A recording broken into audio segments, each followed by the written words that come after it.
Welcome everyone, Farmer Cop here. This is going to be 10 ways to change up your gameplay. Farming Simulator 22 has been out for a while now, so if you're starting to get bored with the game or wondering how you can make it more exciting again, this video is definitely going to be there to help you out. So for number one, I have try a new map. There are tons of maps available on ModHub for all platforms. This allows you to kind of enjoy a new landscape and with that a new playstyle. So there are tons of maps that I like, and I actually have a video out on my top 10 favorite maps. Feel free to check that out if you're looking for some inspiration. But I also love using maps kind of like No Man's Land or Western Wilds that allow you to kind of build a farm or whatever you want, or a town how you want as well. And again, you can check out my No Man's Land series if you want to see kind of how that goes. At the same time, make sure you check out all the map tours on my channel to be able to help you find a map that's going to work for you or be able to play on. So make sure you guys check that out. For number two, you should try new mods. There are literally hundreds, if not already thousands of mods available on the ModHub for all platforms, and some for PC only as well, that allow you to kind of change up how you do things, or change what equipment you use, or change how you do things. So there's a ton of new options on there. So again, just go on the ModHub, browse through it, and look for some stuff that you want to use. And again, I do release a top 10 mods of the week every week, so that's a good place to get started as well if you're looking for just a few mods to get added into your game save. So that's a great way to do it. But mods kind of change the way you can do things and change things in the game more than you actually may realize, and make the game actually quite exciting because you're using new pieces of equipment that aren't in base game. There are a ton of base game pieces of equipment obviously that come with the game, but even without using the DLCs released by Giants that you have to pay for, all these mods are free to use on the ModHub. So there are a ton of ways that you can change up how you play Farm Sim just by using different mods that are on the ModHub. So again, I would highly recommend scrolling to the ModHub, look for some stuff you want to use, and try out a few new mods on there. So make sure you guys go do that. For number three, I would say create a challenge for yourself. So this can look like different ways. This can look different ways for you. I've done series where I've had the goal of buying the whole map, or earning a certain amount of money, or doing it where I'm only allowed to use certain things, or whatever the case may be. So again, set a goal for yourself, like I want to make $5 million on this map, or before I can stop playing, I need to own the entire map. So there's different ways to do it, and there's a lot of different goals you can set for yourself. If you're looking for inspiration for this, I don't do a ton of challenges on my channel, but a really good channel to check out is Rusty Money Gaming, which I will link down below in the description. He does a ton of, he basically only does challenges on his channel, and he does a lot of different ones. Some of them are very creative, and some of them are from people in his community. So he's a great channel to check out if you're looking for inspiration for different challenges to do. And he explains all of his challenges on his channel when he starts out in episode 1. So just look for any of his episode 1s to hear about his challenges that he's setting up. So again, he does a lot of stuff like that. He also has a Facebook group that you can get through his channel that is just a list of different challenges that they've tried out and done and worked on, and they have even different difficulty levels for some of these challenges. So it's quite in depth for them. So if you're looking for something to kind of challenge yourself in the game, I think that that would be a good way to go about it. And again, that's going to change up how you play the game quite a bit and your goal in the game. For number four, I would say set limitations. This kind of goes along with the challenge. So on whatever challenge you decide to create or make for yourself, add some limitations to it to add kind of an extra challenge. So a few examples I make for myself is like I'll try to be semi-realistic, so I won't use any creative, or excuse me, really crazy mods or anything like that. No super wide headers that are 100 meters wide or anything like that.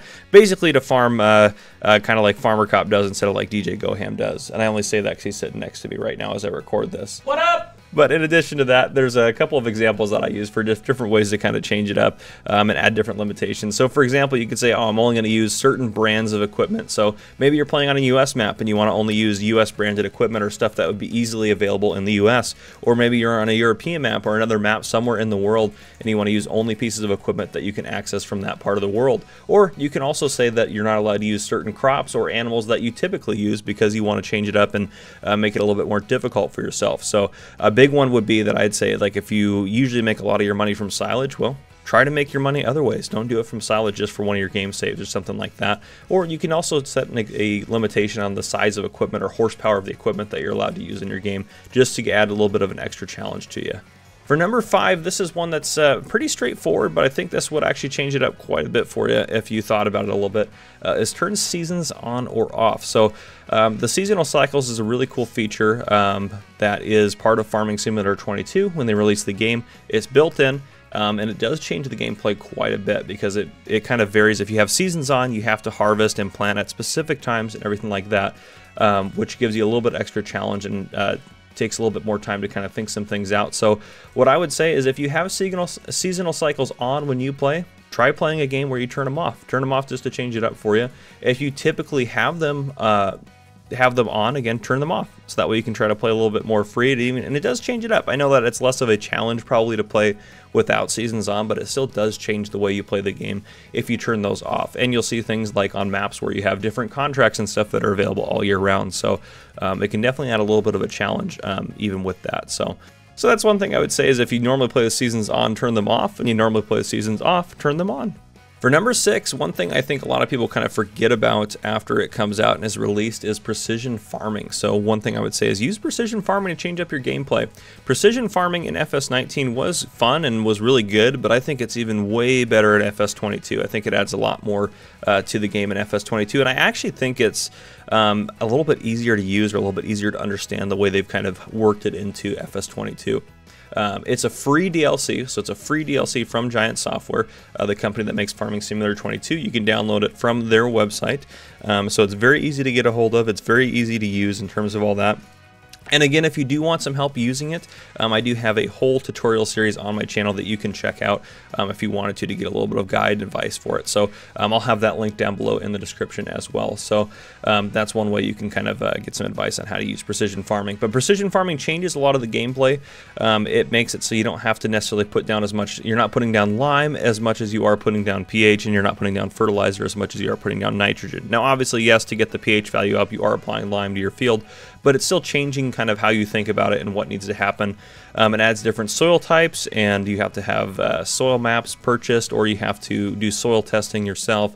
And the other thing that I really like about it that they added to Farming Simulator 22 from Farming Simulator 19 is the environmental score bonus. So if you're doing really well at taking care of your fields and being as environmentally friendly as possible, you can get upwards of a 10% bonus every time you sell anything. So you get an environmental bonus. You're going to make more on your crops just by being more environmentally conscious. So I think it's a pretty cool DLC, and I know a lot of people that actually really only play with it. And if that's the case, you could also try turning it off and go back to the base game to change up your gameplay. So precision farming is a great way to change it up, or if you usually play with it on, you can turn it off and try that. So there you guys go, precision farming. All right, the next 3 kind of go hand in hand, and the first one is try different crops. There are tons of crops in the game, and most of us like to do kind of the same crops over and over just because that's kind of how we work and it works for us. So if you typically are someone that does, just grain crops or just corn or sunflowers or whatever it may be, or just silage even, try doing different crops. There's all sorts of crops on Farming Simulator 22. You can do cotton, sugar beets, potatoes, sugarcane, even if you really want to torture yourself. No, I'm just kidding. Sugarcane's not a bad crop to do, but if you use base game equipment, it definitely is more difficult. You also can do some orchard work if you'd like to, such as olives or grapes if you really want to change it up. Again, those are new crops that were added to the game, along with sorghum that are I think not used as much as they could be. So, and if you add mods in, so again, all of these different ideas to change up your gameplay, they all kind of work together, and you can do multiple of them at the same time to really change it up and make your gameplay really unique and different. So that's something I would encourage you to do as well, is use multiples of these ideas as well. And if you don't know how to grow some of those different crops, I do have tutorials on every crop type on my channel. I'll put a link down below to some of the kind of more different crop types that people don't often think about, so you can check those out there. For number 8, I would say is try different animals. Again, goes along with try different crop types. There are 5 animals in the base game, and some maps that are modded to have even more animals or different types of animals. So again, try to make your way by doing animals you don't normally do, or if you don't even normally do animals, just do animals to try those out and try to make money doing only animals. So you could say, all right, we're going to make all of our income from cows, and you could do it that way, or you're going to make all your income from pigs or sheep, or however you want to do it, just using the products that they create and from raising those animals and all their reproduction and everything like that. And again, if you don't know how to do animals in the game, I have tutorials on all that on my channel, and I'll link those down below in the description for you. So again, there's going to be a lot of links down in the description. I'll try to keep it as organized as possible, but it's just to give you guys different options for how you guys can do things. For number 9, as we get closer to wrapping it up, we have try different production chains. So there are tons of base game production chains that were added as a new feature to Farming Simulator 22, and there are even more modded ones in the mod hub that are available for all platforms. So there's tons of different products. Omatana has some really good ones if you wanted to try some different products, and there's a lot of other modders out there that do really good work. So try to use them if you don't already, and if you do use them, maybe use different ones, or try doing it without productions if you rely heavily on doing productions. So again, this is just a way to kind of change up how you're going to play the game. And do make sure if you are going to use the base game productions, I do have a video out on the most profitable production chains and how much money you're going to make on it, so that might guide you in your process to decide what production chain to use, because some of them you actually lose a little bit of money on. So I will have that video linked below, and I might try to put a card up on the screen as well right now for you. But yeah, I would say try different production chains or try modded ones. I think that's a great way to kind of change up how you play the game.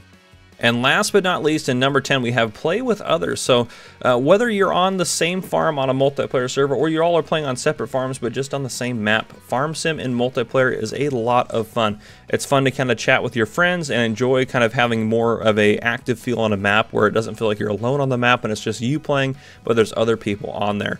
And there's plenty of other multiplayer servers out there. There's random ones you can join and stuff like that. You can create hosted servers on your game. That way you don't have to actually rent a server if you don't want to do that, and have your friends play on there. You do have to be on there at the same time as them if you're all going to play though, so they can't play on there without you being on there. However, you can get a server for a 10% off if you would like to using Gportal. I do have a link down below in the description to rent a Gportal server. They are very awesome. The servers are honestly, they're the best priced in the industry, it seems like, and you can get servers for Farming Simulator 22 among other games, and it does go to support the channel as well if you use that link. And again, it gives you a 10% discount, so it gives you a good way to get started into doing some Farm Sim multiplayer, which is a great way to change up your gameplay. So that's another thing I would recommend as well, and you can get mods and everything on multiplayer just like you would be able to if you're playing in single player. But that is what I have for you guys today. That is 10 ways to change up your gameplay in Farming Simulator 22. So if you're looking for a way to kind of spice it up and change things up, this is the way to do it. There's a lot of different ways to do it, and a lot of different ways to play the game, and I think this will give you guys some good ideas to get started with that. But if you guys enjoyed this video, please drop a like down below. If you haven't already, hit that subscribe button up on the screen to join the Farmer Cop channel, and turn your notification bell so you don't miss any future videos I may post. This has been Farmer Cop. Thank you guys for coming and for watching. I'll see you guys on the next one.